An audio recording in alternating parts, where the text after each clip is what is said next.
ಯಾವ ಮಾತಾಡ ಮಾತಾಡ ನಿಂದ ಬಾಳ ಹರಕತ್ತಾಗ್ಯದ ಮಾತಾಡ.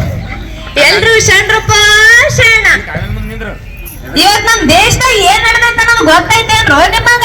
ಇವತ್ತ 26 ಜನವರಿ ಅದ ಅಂದ್ರ ನಮ್ ದೇಶದ ಆಡಳಿತ ಹೆಂಗ ನಡೆಸ್ಬೇಕನ್ನೋದು ನಮ್ ಬಾಬಾ ಸಾಹೇಬ್ ಅಂಬೇಡ್ಕರ್ ಅವರು ಒಂದು ಕಾನೂನಿನ ಪುಸ್ತಕ ಬರ್ದಾರ. ಅದಕ್ಕ ಇನ್ನೊಂದ್ ಹೆಸರ್ನಾಗ ಸಂವಿಧಾನ ಅಂತ ಕರೀತಾರ.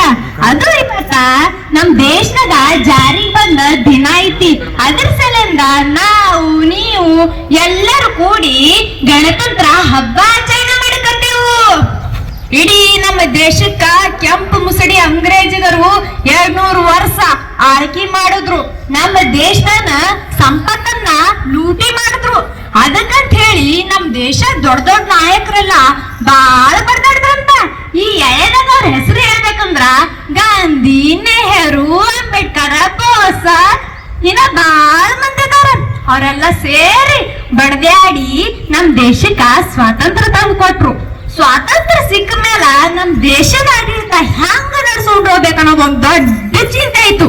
ಅವಾಗ ನಮ್ಮ ದೇಶದ ನಾಯಕರು ಕೂತ್ಕೊಂಡು ಸಭಾ ಸೇರಿ ನಮ್ಮ ದೇಶಕ್ಕ ಎಂತ ಸಂವಿಧಾನ ಬೇಕಾಗ್ಯದು ಚರ್ಚೆ ಮಾಡಿ ಅದು ಬರೆಯಾಕ ನಮ್ ಬಾಬಾ ಸಾಹೇಬ್ ಅಂಬೇಡ್ಕರ್ ಅವ್ರಿಗೆ ಒಪ್ಸಿದ್ರು.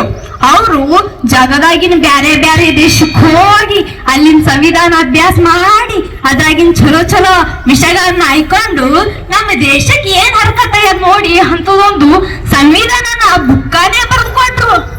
ನೋಡ್ರಿ, ಆ ಸಂವಿಧಾನ ಬುಕ್ಕ ಬರೆಯೋದ್ ಸಾಮಾನ್ಯ ಕೆಲಸ ಮಾಡ್ರೇನು ನೀವು?